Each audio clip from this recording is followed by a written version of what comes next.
I am Sharon Holmes. Welcome to the She Shines podcast, where we are empowering you to embrace every facet of who you are, helping you to develop a beautiful balance in life, and encouraging women everywhere to shine.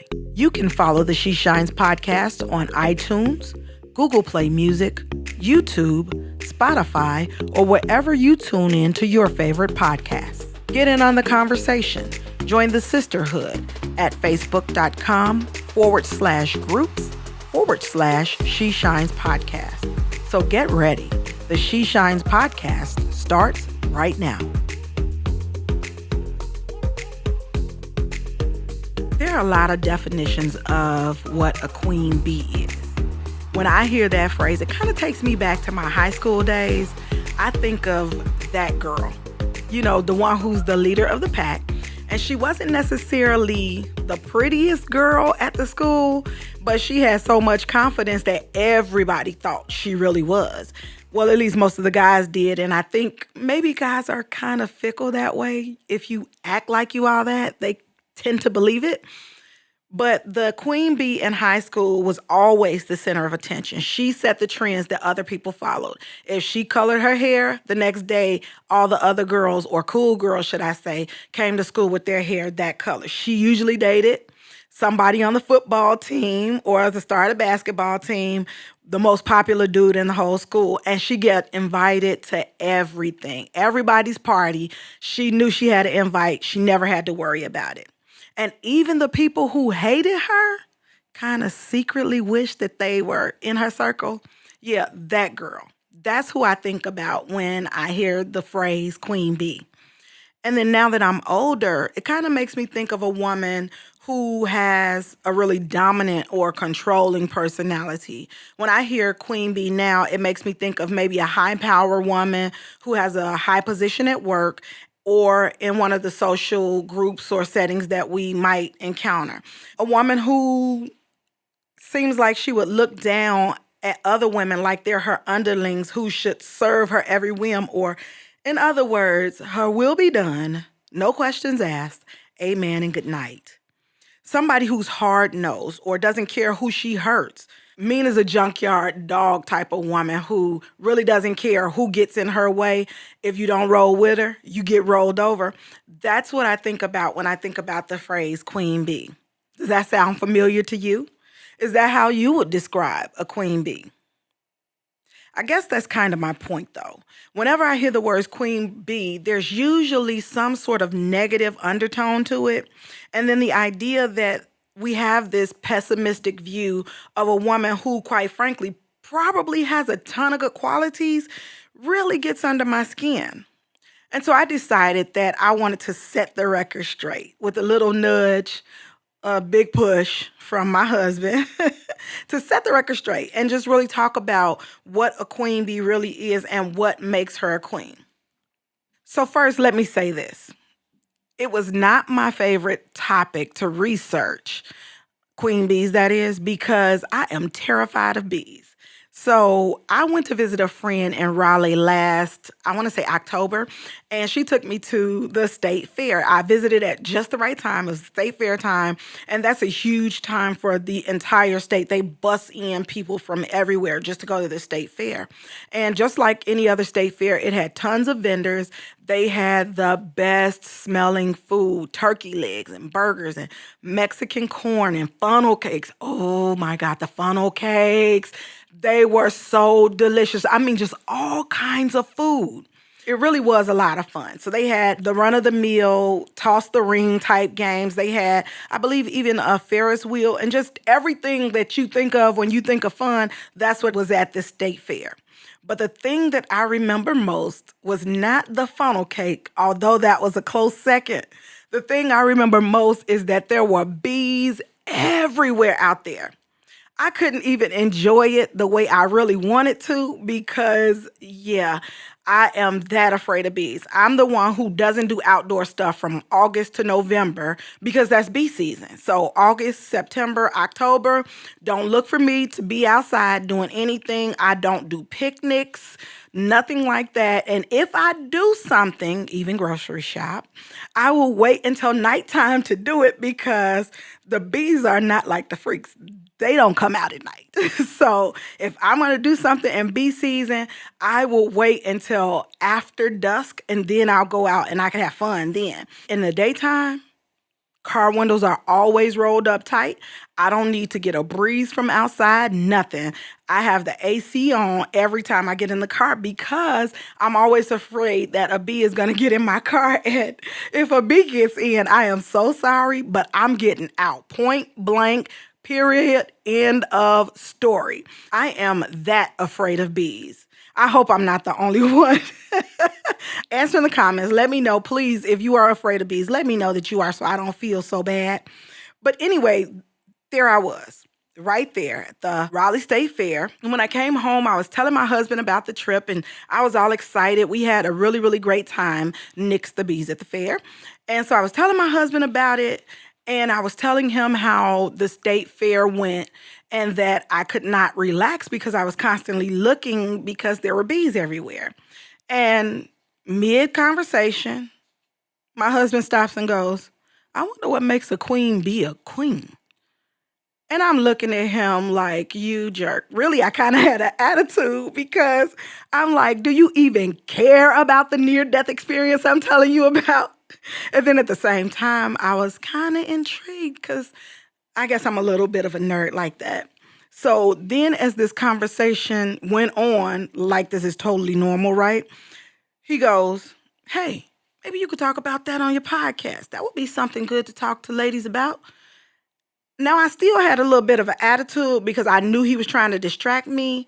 But then I was also a little mad at myself because it was kind of working. So I started thinking like, well, what does make a queen bee queen? Like, why do they all serve her? And what is that all about? So I started looking up information about bees, which again, I absolutely hate it because I hate bees.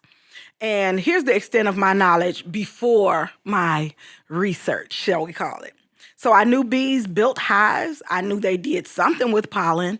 I knew they made honey. And most importantly, I knew that bees could sting. And that's really all I ever needed to know about a bee up to this point in my life. But then I looked at my husband's statement kind of as a challenge, especially because he asked me the question on like 2 separate occasions. I guess he really thought he had hit podcast topic gold. So he kept bringing it up. And so I'm sitting there like, okay, challenge accepted, boo. Hashtag you tried it. Hashtag you gonna learn today. So there I was, and I started researching what makes a queen bee queen. Again, not my favorite topic, but it got interesting.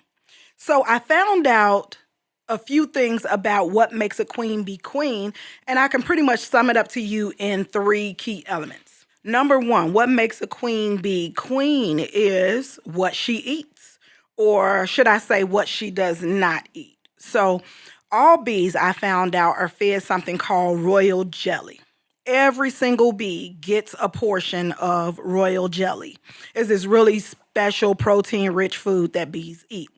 Now, what makes a queen bee different is that all the other bees get fed royal jelly and then a bunch of other stuff, additives. It makes them feel full, but it stunts their growth. It does not allow them to grow as large as a queen bee would. So they'll never grow into a queen eating all the other stuff that's been added in. Now, the queen bee only eats royal jelly, nothing else. So this makes her grow bigger than all the other bees. And then this royal jelly, what it really does, I found out, is it matures her in a different way. It gets her ready for her ultimate purpose, which I'll tell you later. So, of course, you know, me being the thinker that I am, or that I like to think that I am, this made me think about myself. Like, what am I filling up on? Do I or do we eat up all the negative things that people say about us? You're too fat. You're too skinny. You're too light. You're too dark. You're not smart enough. You're not pretty enough. In essence, you are not enough. Or are we eating up the beauty and the wonder of who God really made us to be, which will always be more than enough?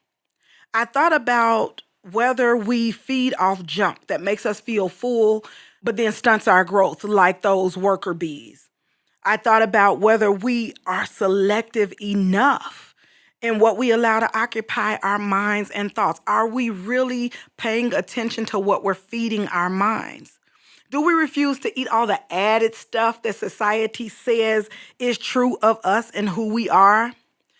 Or is what we've been eating, is it really growing us? Is it really maturing us? Is it really getting us ready for our ultimate purpose?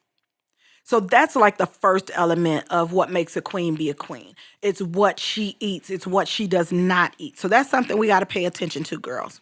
And then the second element that differentiates her is her sphere of influence. What's the sphere of influence? It's basically the area, or it's your reach. It's the amount of people that you come into contact with that you have the power to influence.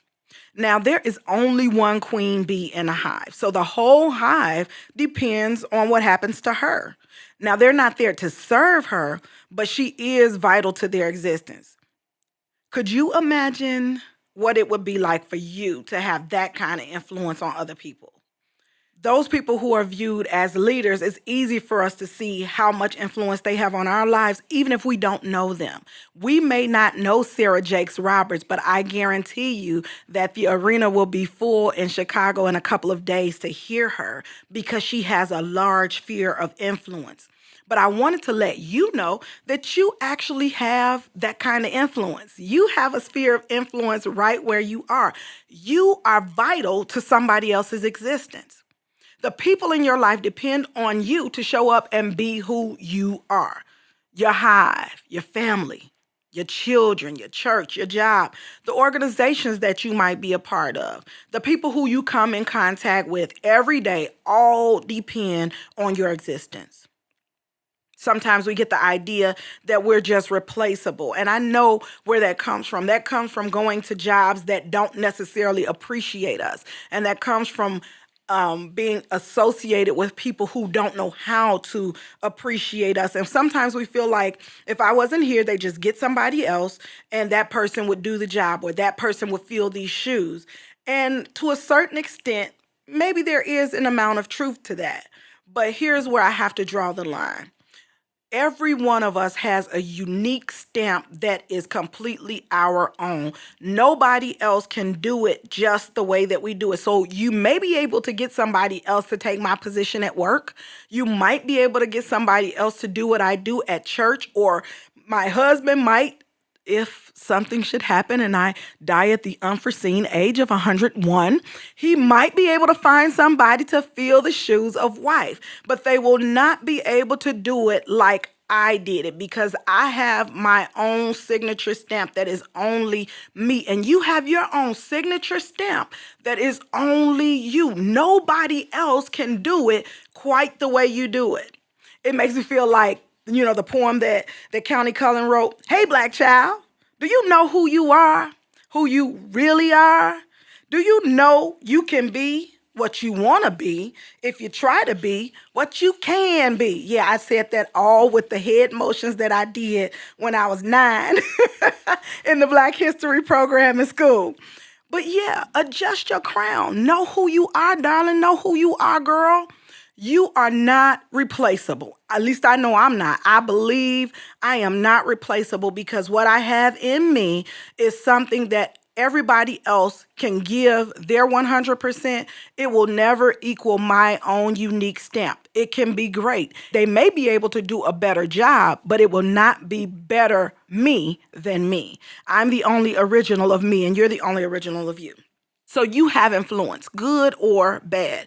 You have influence. Think about when we were kids and our mom used to say, "Oh, don't hang around with her. She's a bad influence," or "He's a bad influence on him," because every person has influence, whether they are using it for good or for bad. And so my question to you becomes, how are you using your influence? Or maybe a better question is, are you using your influence?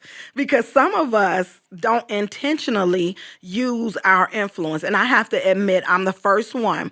I have to admit that I'm working on that right now, because it is a daunting idea to accept yourself as an influencer.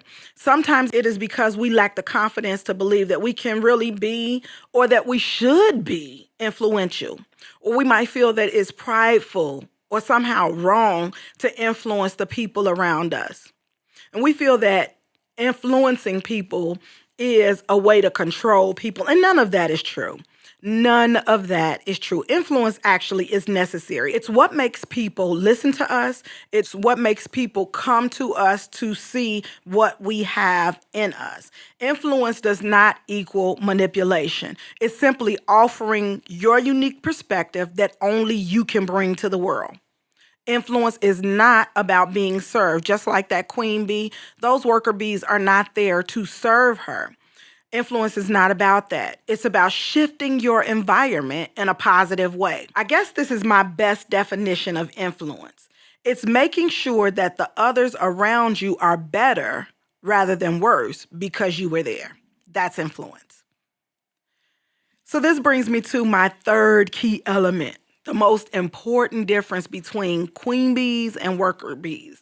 This is what really makes the queen bee a queen bee. Here's the most important factor.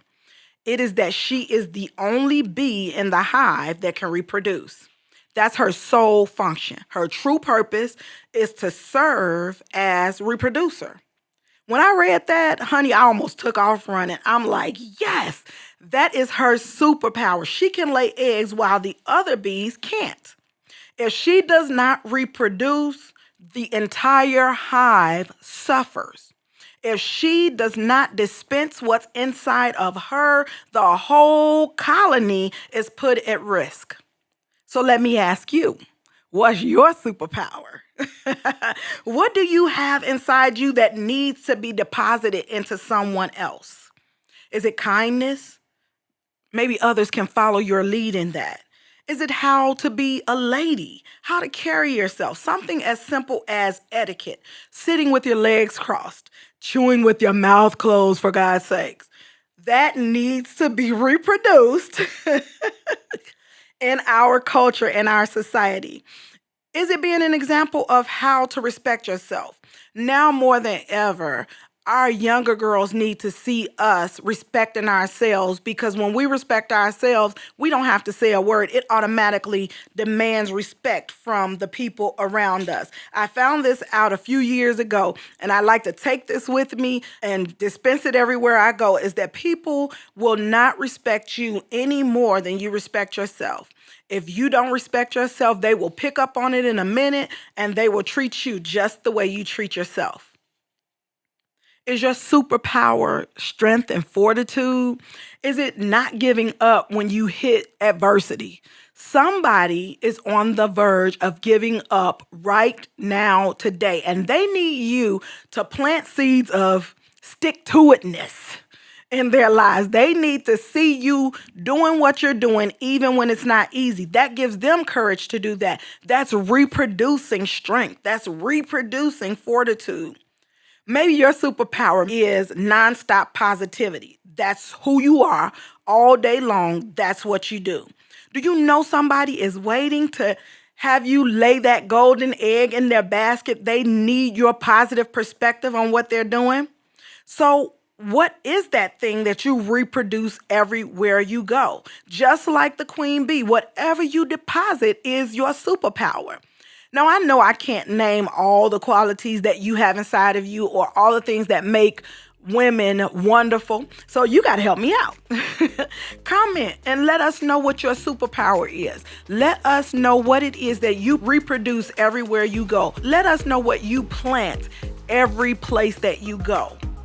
It's not enough just to think it. You need to say it out loud. You need to let it be known out loud. Why? Because only the seeds that get sown produce a harvest. So when you go to that comment box and you type in what it is that you do, what it is that you produce, what it is that you deposit as a queen bee in your sphere of influence, then that automatically takes root in somebody else. You don't know who's going to read your comment. You don't know who's going to see that comment 3 months down the line and think, yes, I need that. I need to work on that.